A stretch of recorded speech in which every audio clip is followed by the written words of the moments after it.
नमस्कार. मनशक्ती आणि मनोधैर्याच्या या यूट्यूब चॅनलमध्ये आपलं मनपूर्वक स्वागत. गेल्या व्हिडिओमध्ये आपण ही गोष्ट पाहिलेली होती की एकाच जन्मातले 3 जन्म या सिरीजमधला हा दुसरा भाग आहे.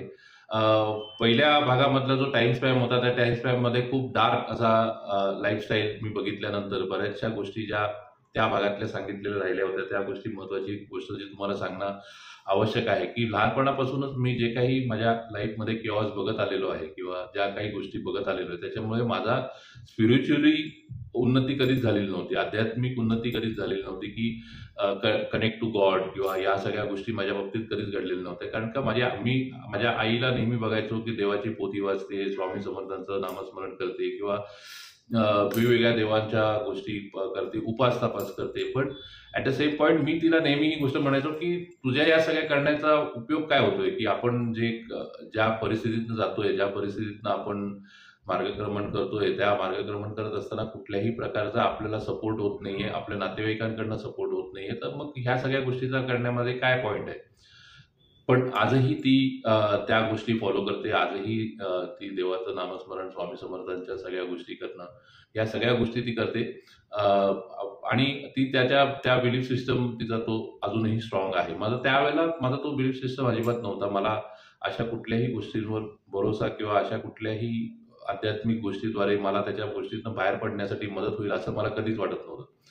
इनफॅक्ट शेवटचे काही दिवस म्हणजे तो 30 जून 2006च्या दिवस येण्याच्या आधी काही दिवस एवढे थॉट माझे डिस्टर्ब झाले होते की मला असं त्यावेळेला वाटायचं की काय जगून तरी काय फायदा आहे किंवा काय या सगळ्या गोष्टी करून तरी काय फायदा आहे.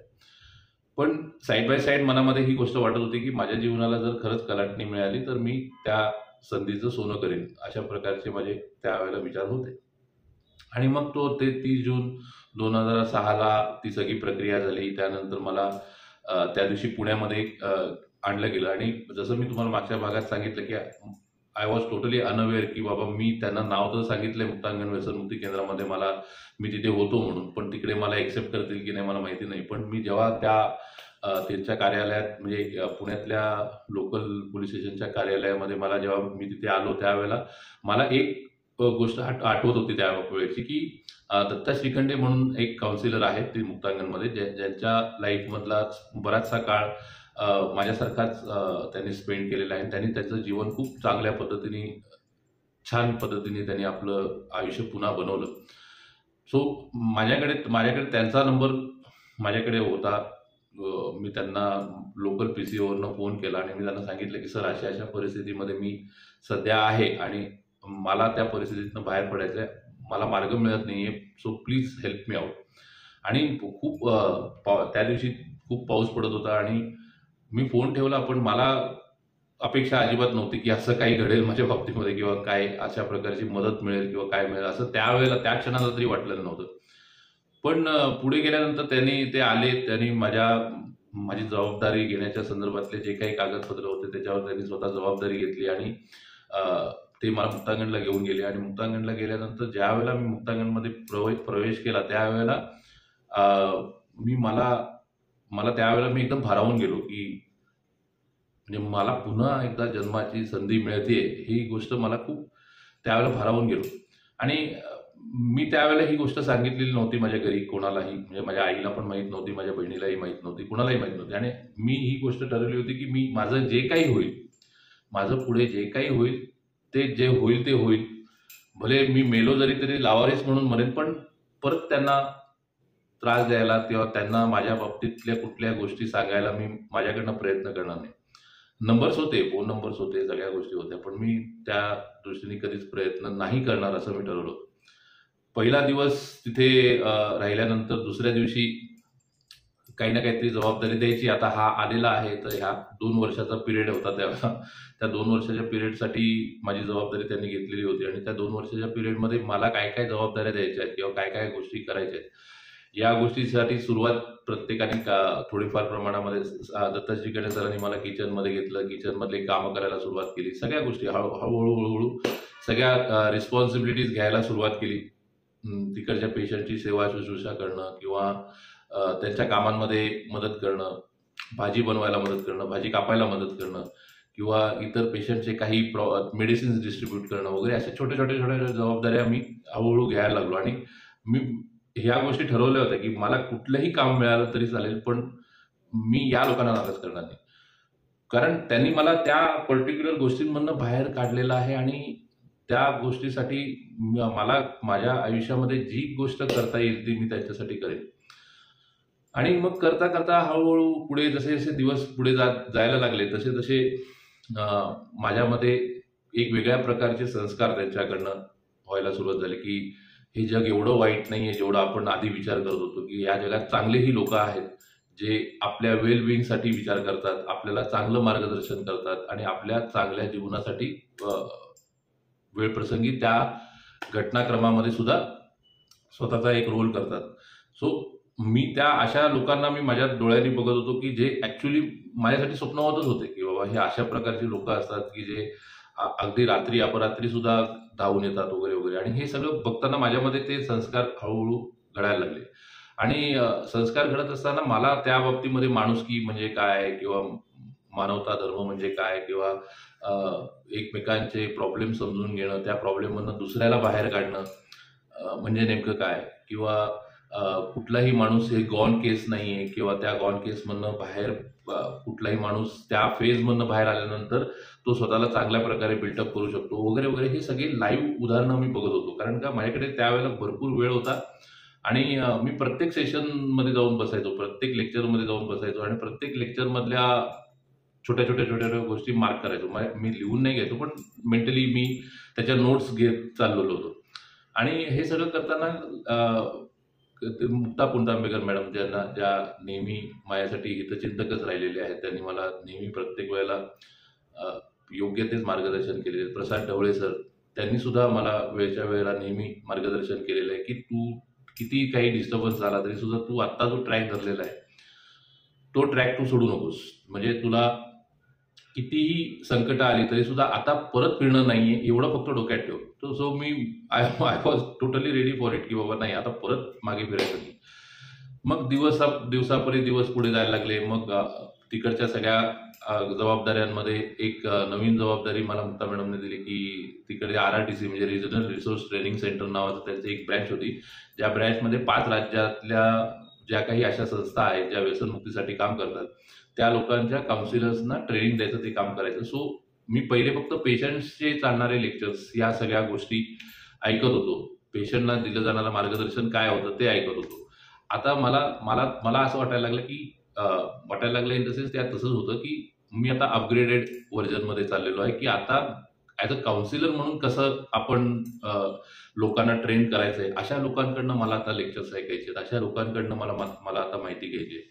संस्था बांधणी म्हणजे नेमकं काय, संस्थेच्या कामकाज कसं चालतं किंवा काय सगळ्या गोष्टी, ह्या सगळ्या गोष्टीच्या बाबतीमध्ये मला धडे मिळायला लागले. आणि पुण्यामधले नामांकित असे जे रिसोर्स पर्सन होते त्यांचे लेक्चर्स मी ऐकल्यानंतर मलाही या सगळ्या गोष्टी खूप छान वाटायला लागल्या चांगल्या पद्धतीने. आणि ह्या सगळ्या करता करता माझ्या डोक्यामध्ये ही गोष्ट आली की परत आता जायचं नाहीये. पण समहाऊ 1 वर्ष 1.5 वर्षानंतर माझ्या घरच्यांना ही गोष्ट कळाली, कोणाकडनं तरी XYZ, मला माहित नाही कोणाकडनं कळाली होती. पण 1 वर्षानंतर माझी पहिली फॅमिली मीटिंग झाली होती की त्यावेळेला माझी आई मला भेटायला आली होती आणि तिने मला बघितल्यानंतर ती म्हणली की अरे तू एवढा बदललाय, एवढा सगळ्या गोष्टी आहेत आणि सगळे छान लोक तुझ्या बरोबर आजूबाजूला आहेत, हे बघून आम्हाला खूप छान वाटतंय वगैरे. सो त्यावेळेला एक ज्याला म्हणतो ना की जे लहानपणापासून नव्हतं मिळालं की ऍप्रिसिएशनची एक थाप पाठीवर मिळणं फार गरजेचं असतं, ती एक ऍप्रिसिएशनची पहिली थाप मला मिळाली. खरं पाहिलं तर मुक्तांगणमधनंच ज्या बॅकग्राऊंडमधनं मी आलेलो होतो त्या बॅकग्राऊंडमधनं एक स्टेप एक्सेप्ट करत पुढे जाणं हे त्यांच्याकडनं प्रत्येक वेळेला ऍप्रिसिएशन मिळतच होतं. पण शेवटी आईनी ही गोष्ट रेकग्नाइज करणं आणि मला सांगणं ही मला खूप चांगलं वाटलं. मग मी अजून माझा विचार अजून स्ट्रॉंग झाला की नाही आपण आता परत मागे फिरायचं नाही वगैरे वगैरे. मग करता करता हे असं पुढे कंटिन्यू राहिलं 2 वर्ष. 2 वर्ष झाल्यानंतर माझा तो काळ संपला. माझा तिकडचा काळ संपल्यानंतर मी परत डोंबिवलीला ज्या वेळेला आलो त्यावेळेला मला ते डोंबिवलीचं वातावरण नकोच वाटायला लागलं की बाबा I am not belong to this place, मला या जागेशी काही संबंध ठेवायचा नाही. 2 दिवसात मी परत पुण्याला आलो. पुण्यामध्ये आल्यानंतर मी अशा छोट्या संस्था बांधणीसाठी मदत करायला लागलो. कधी वेळप्रसंगी पेशंटच्या घरी जायचो, कधी लोकांच्याकडे जे क्वेरीज असतात त्यांच्या घरी जाऊन त्यांना मार्गदर्शन करायला लागलो. हे सगळं करताना मला त्या लोकांचे प्रॉब्लेम्स जे आहेत ते लाईव्ह समजायला लागले आणि माझं आता उर्वरित जीवन मी आता याच कामांमध्ये स्पेंड करणार आहे हे मी त्यावेळेला ठरवून टाकलं होतं. मला फक्त 2 वेळचं जेवायला मिळालं तरी भरपूर झालं. मी तेवढ्यापुरती मी काम करेन. अगदी त्या धर्तीवरच मी काम करत होतो. प्रत्येक वेगवेगळ्या संस्थांमध्ये ज्यांच्याशी मी असोसिएट राहिलेलो आहे त्या सगळ्या संस्थांमध्ये मी नेहमीच ही गोष्ट म्हणत राहिलो की मला काम महत्त्वाचं आहे. मला जास्तीत जास्त लोकांपर्यंत पोहोचायचं आहे, जास्तीत जास्त लोकांची सेवा करायची. आणि नंतर एका सर्टन स्टेज नंतर मला एका संस्थेमध्ये मला पगार मिळायला लागला. पगार मिळत मग मी कारण मला खर्च तर काहीच नव्हता. मी आपला जेवण खाण सुद्धा संस्थेमध्येच होत होतं. त्याच्यामुळे माझा पगार सगळा बाकी राहत होता. ॲट दॅट मोमेंट मला ही गोष्ट लक्षात आली की आपण जे काही कामकाज करतोय त्याला एक स्टेप पुढे घेऊन जायची गरज आहे. एक स्टेप पुढे घेऊन जायची गरज आहे की आपल्याला स्वतःचं असं काही ना काहीतरी एखादं व्यसनमुक्ती केंद्र असावं ज्या ठिकाणी मी लोकांकडे पोहोचण्याच्या ऐवजी लोक माझ्यापर्यंत येतील आणि मी त्यांचे इंडिव्हिज्युअल जे प्रॉब्लेम्स आहेत त्यावर काही ना काहीतरी त्यांना मार्गदर्शन करू शकेन. सो त्यासाठी मग आता रिसर्च सुरू झाला. काय करता येईल, काय नाही करता येईल. सिंहगड पायथ्याची जागा सिलेक्ट केली. पण त्यावेळेला ना एवढं फ्रिक्वेन्सी नव्हती, ट्रान्सपोर्टेशनची वगैरे फ्रिक्वेन्सी नव्हती. त्यामुळे मी असं ठरवलं की पहिले त्या जागेचा आपण पूर्णपणे सर्व्हे करूया, त्याच्यानंतर मग आपण डिसाईड करूया. तर इथे एक हॉलिडे इन नावाचं एक बार अँड रेस्टॉरंट आहे. त्या ठिकाणी मी कामाला सुरुवात केली. एक 6 महिने 7 महिने ॲज अ बार टेंडर म्हणून मी काम केलं.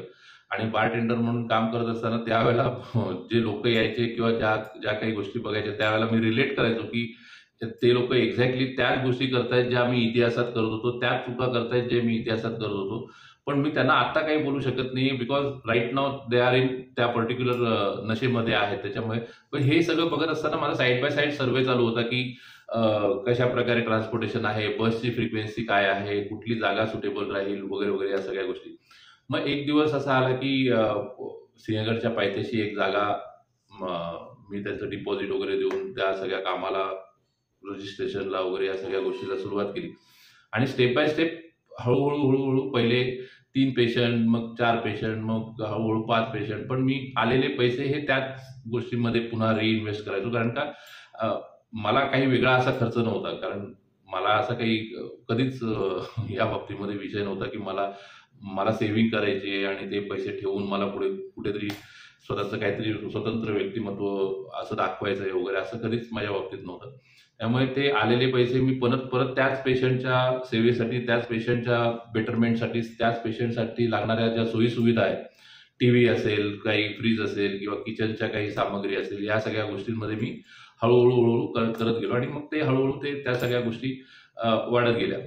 मग त्यावेळेला म्हणजे एक म्हणतात ना की जेव्हा तुम्ही एखाद्या चांगल्या गोष्टीला सुरुवात करता त्यावेळेला सगळ्या युनिव्हर्सल सगळ्या गोष्टी जोडत जातात. आणि मग त्यावेळेला ती माणसं पण मला अशा प्रकारे मिळत गेली की जे खूप या कामाला डेडिकेटेड होती. मग ते देशपांडे काका असतील किंवा सतीश जोशी सर असतील, हे सगळ्या लोकांनी मला त्यावेळेला खूप मदत केली की तू चांगलं काम करतोय, आम्ही तुझ्या बरोबर आहोत. आणि मला किती पैसे मिळत आहेत किंवा त्यांना किती पैसे मिळत आहेत हे कोणीच विचार त्यावेळेला घेत नव्हतं. इट वॉज टोटली कम्प्लिटली आम्ही त्या कामाला डेडिकेटेड होतो.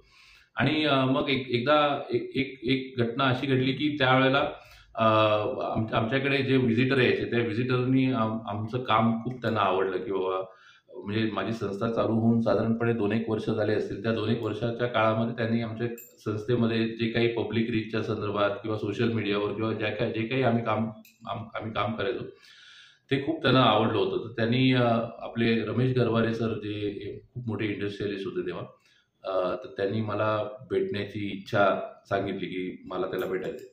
तर त्यावेळेला त्यांचं खानापूर जवळ त्यांचं एक हे आहे, फार्म आहे. त्या फार्मवर त्यांनी मला भेटायला बोलवलं होतं.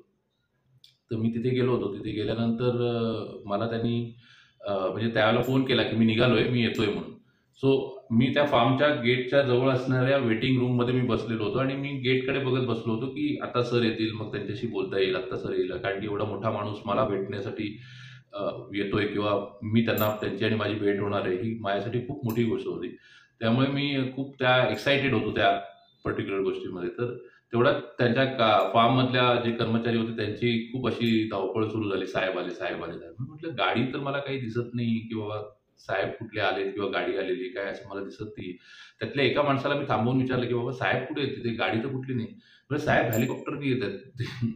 मग मी आय वॉज लाईक की बाबा एक एवढा मोठा माणूस हेलिकॉप्टरनी येतोय, उतरतोय आणि उतरून मला शेक हँड करतोय. मी तुला भेटण्यासाठी इथे आलेलो आहे वगैरे वगैरे. So completely out of this world, म्हणजे ज्याला आपण म्हणतो ना की आपण कधी विचार केलेला नसता अशा सगळ्या गोष्टी आपल्या समोर येतात. मग त्यांनी मला त्यांच्याबरोबर घेऊन गेले. त्यांचं चांदणी चौकामध्ये एक फार्म आहे, त्या फार्ममध्ये घेऊन गेले.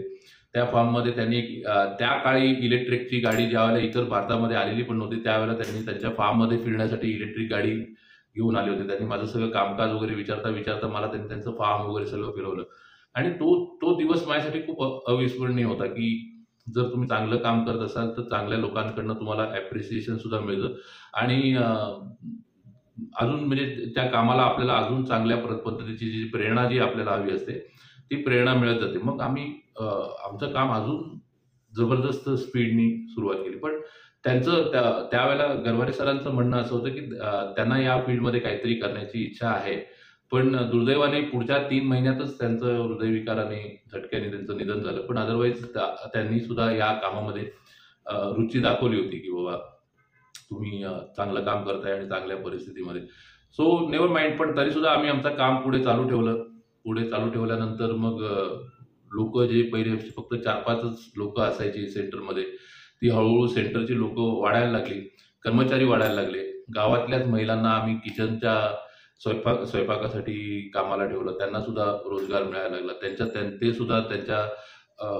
त्यांना सुद्धा रोजगार मिळाल्यामुळे ते सुद्धा आनंदी राहायला लागले. आणि एक चांगलं काम करतोय ह्या सगळ्या विचारांमध्ये ते एकदम चांगले नेहमी पॉझिटिव्हली या सगळ्या गोष्टींकडे घ्यायचे. मग जी सुरुवात आम्ही 5 पेशंटपासून केली होती ती कधी 50वर टोटल पोहोचली ते कळालं पण नाही.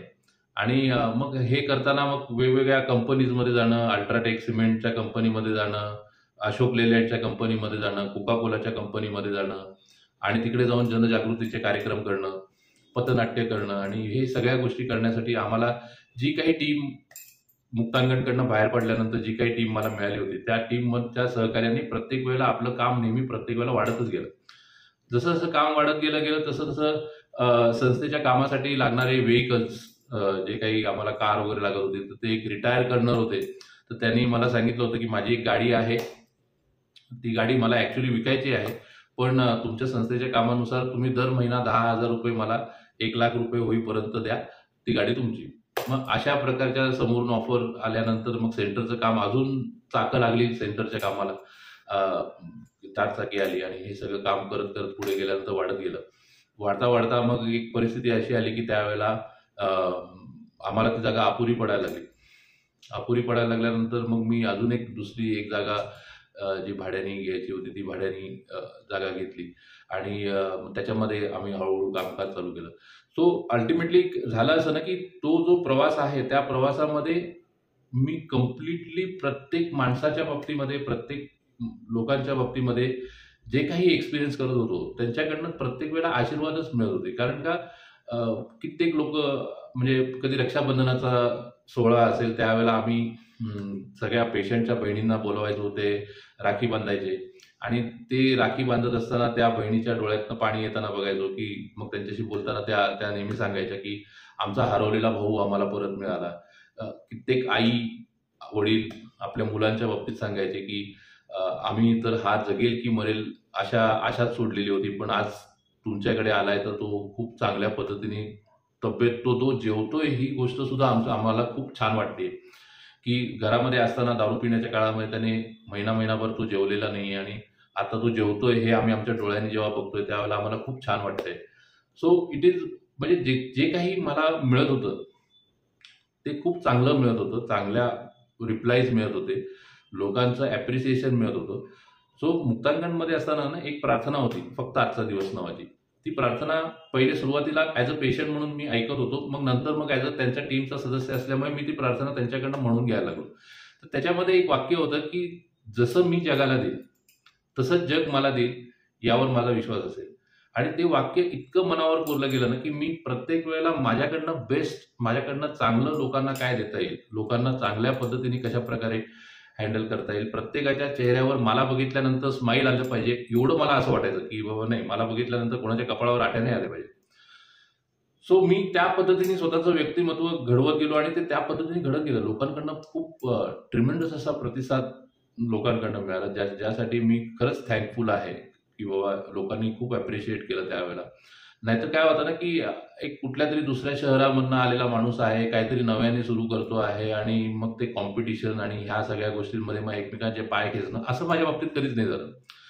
समजा झालं जरी असेल तरी सुद्धा मी कधी त्या गोष्टीकडे लक्ष नाही दिलं, बिकॉज आय वॉज फोकस्ड, की बाबा मला एक्झॅक्टली हेच काम करायचंय आणि मला त्या कामातनं खूप काही मोठा व्यक्ती वगैरे असं बनायचं नाही. पण ॲज अ इंडिव्हिज्युअल त्यानंतर मी जेव्हा संस्थेच्या कामाला 6-7 वर्ष झाली असतील, त्यावेळेला मी मुंबईवरनं आईला आणि माझ्या बहिणीला दोघांना इकडे घेऊन आलो. आणि जेव्हा त्यांनी बघितलं, की लोकांचा जो काही तो प्रतिसाद मिळतोय त्याला, लोकं जे ॲप्रिशिएट करतायत, त्यावेळेला माझ्या आईने मला सांगितलं, की "आता तू खूप मोठा झालायस." सो ते एक माझ्या मनाला खूप छान वाटणारी गोष्ट होती, की जे लहानपणापासून आई जे म्हणत होती, की "लवकर मोठा हो, लवकर मोठा हो." तर ते तिच्या तिच्या उद्देशाने सार्थकी होताना मला दिसत होतं. आणि मग प्रत्येक क्षणाला प्रत्येक फॅमिली मेंबर्सना आजही माझ्याकडे असलेला प्रत्येक स्टाफ, प्रत्येक पेशंट किंवा राइट फ्रॉम डे वन माझ्याकडे आलेला प्रत्येक व्यक्ती हा माझ्या संपर्कात आहे. संपर्कात आहे इन द सेन्स मी त्या व्यक्तीला जे काही आणि नेहमी तो त्यांच्याकडनं ही एक गोष्ट मिळते, की सर तुम्ही कोणाच्या बाबतीमध्ये वाईट करू शकत नाही. तुम्ही तुम्ही जे चांगलं आहे तेच तुम्ही त्याला सांगाल. मग त्यामध्ये तुम्हाला पैसे मिळो किंवा न मिळो, पण त्या परिस्थितीमध्ये तुम्ही त्या माणसाला योग्य तेच मार्गदर्शन करणार. त्यामुळे आजही माझ्या संपर्कामध्ये प्रत्येक माणूस आहे. अ, काही काळामुळं म्हणजे अगदी मधल्या काळामध्ये जे खूप अगदी हृदयाशी एकदम जवळचे होते, देशपांडे सर. त्यानंतर सुशांत नावाचा माझा एक खूप जिवलग मित्र तयार झाला होता. त्यानंतर आनंद जोशी नावाचा एक मित्र तयार झाला होता. तर जे माझ्या या प्रवासामध्ये माझे एक सहकारी म्हणजे एक फॅमिलीच जवळपास. ते माझी फॅमिली आहेत असंच मी समजून चालायचो. पण ज्याला म्हणतात ना, की प्रत्येकाचा लाईफ स्पॅन जो आहे तो ठराविक आहे. त्यामुळे त्यांचं त्यांचं ते लाईफ स्पॅन झाल्यानंतर काही ना काहीतरी आजारामुळे त्यांना म्हणजे त्यांना मला गमवावं लागलं. पण त्यांचा त्यांचा आजही खूप आशीर्वाद आहेत माझ्या पाठीशी. त्या लोकांच्या नातेवाईकांचे खूप आशीर्वाद आहेत माझ्या पाठीशी, की नाही या व्यक्तीने जो काही प्रयत्न केला तो चांगला प्रयत्न केला. आणि हे सगळं करता मी माझ्या लाईफला एका अशा स्टेजवर घेऊन गेलो, की ज्या ठिकाणी मला वेगवेगळ्या ठिकाणावरनं बोलावणं यायचं, की "सर तुम्ही आमच्याकडे या, आमच्याशी बोला, आमच्या लोकांना मार्गदर्शन करा." जे जे ज्या जे कौटुंबिक प्रॉब्लेम्स आहेत ते प्रॉब्लेम्स ते लोकं मला सांगायला लागले. मी त्याच्यावर काही ना काहीतरी माझ्या बुद्धिमत्तेनुसार मी काही ना काहीतरी योग्य ते मार्गदर्शन करायला लागलो. व्हिच इज क्वाईट म्हणजे माझ्यासाठी खूप चांगली गोष्ट होती ती, की एक काळ असा होता, की हा व्यक्तीच नको. हा हा माणूस म्हणण्याच्या लायकीचा नाही. आणि एक काळ आत्ता मी असा एक्सपिरियन्स करत होतो, की लोकं मला ॲप्रिशिएट करतायत, लोकं मला बोलवतायत आणि लोकांना आपले प्रॉब्लेम्स मला सांगावसं वाटतंय आणि मी त्यांचे प्रॉब्लेम सॉल्व्ह करतोय. व्हिच इज आणि त्याच्यामध्ये मला कुठलाही मोठेपणा नकोय किंवा मला कुठल्याही त्याच्यामध्ये ही गोष्ट नकोय. ही ही ही गोष्ट खूप भावत होती माझ्या मनाला. आणि मग हे करता ज्याला आपण म्हणतो, की प्रत्येक टाईम स्पॅनचा एक काही ना काहीतरी एक शेवट आहे.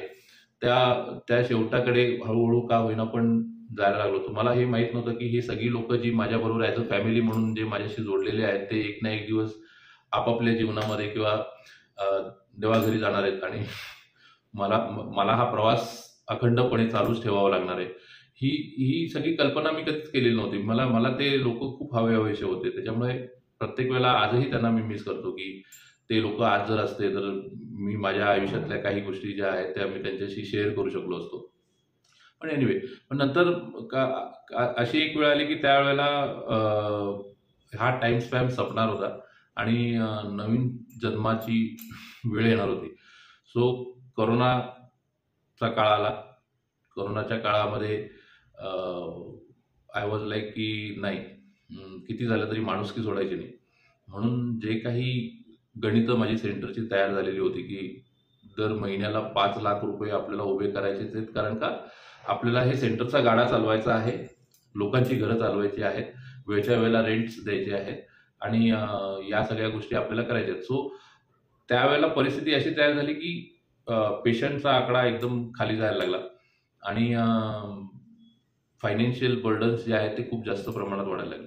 सो आता जो पुढचा प्रवास जो होता, कारण का पुढचा जन्माचा प्रवास तो खूप क्रिटिकल आणि खूप अशा टेन्स गोष्टींमधनं गेलेला आहे. सो हा जो दुसऱ्या वर्षाचा जो दुसऱ्या जन्माचा जो प्रवास होता तो तुम्हाला यावेळेला मी सांगितला. पुढच्या जन्माच्या बाबतीमध्ये पुढच्या टाइम स्पॅन मधल्या गोष्टी सांगण्यासाठी मी अजून मला असं वाटतं की आठवड्यात 15 दिवसाच्या पिरियडमधनं मी तो नेक्स्ट पार्ट आणेन. पण सांगायचा या पार्टचा उद्देश असाच आहे की कधीही लाईफ संपलेलं नसतं. कधीही आपल्याला वाटतं की आता आपल्याला सगळ्या प्रकारचे दरवाजे बंद झालेत किंवा आता जगण्यामध्ये काही पॉईंट नाहीये किंवा काही नाहीये. पण लाईफ कधी 180 डिग्रीमध्ये तुमच्या लाईफला वळवेल आणि ज्याला म्हणतात ना की अर्श से लेकर फर्श तक, फर्श से लेकर अर्श तक, या सगळ्या गोष्टी करण्याची ताकद या नियतीमध्ये आहे. सो जे कोणी या सगळ्या प्रवासातनं आत्ता जे जात आहेत, व्यसनमुक्तीच्या प्रवासातमधनं जाणारे असतील किंवा टफ टाइम मधनं जाणारे जे लोक असतील, सो नेव्हर लूज होप. प्रत्येकाने आपल्या जीवनामध्ये कधीही होप्स लूज करू नये आणि मुळात म्हणजे कसं आहे ना की आपल्याला आपल्या चांगल्या कामांना कधी थांबवायचं नाही, आपल्या चांगल्या गोष्टींना कधी थांबवायचं नाही. कितीही समाजाने की लोकांनी आपल्याकडे बघण्याचा त्यांचा दृष्टिकोन काय आहे, कोणाचा काय असेल काही सांगता येत नाही, पण आपल्या कामांना कंटिन्युअसली चांगलं ठेवायचं. आणि जसं मी त्या जे वाक्य होतं की जसं मी जगाला देईन त्याच पद्धतीने जग मला देईल, या पिरियडपर्यंत तरी त्यांनी मला खूप चांगल्या पद्धतीने या वाक्याने खूप साथ दिलेली होती. त्यामुळे आता हा सेकंड टाइम स्पॅन जो तुमच्या पुढे शेअर केला तो तुम्हाला आवडला असेल तर आमच्या व्हिडिओला लाईक करा, सबस्क्राईब करा आणि शेअर करा जास्तीत जास्त लोकांपुढे, म्हणजे जास्तीत जास्त लोकांपर्यंत हे मार्गदर्शन देता येईल. धन्यवाद.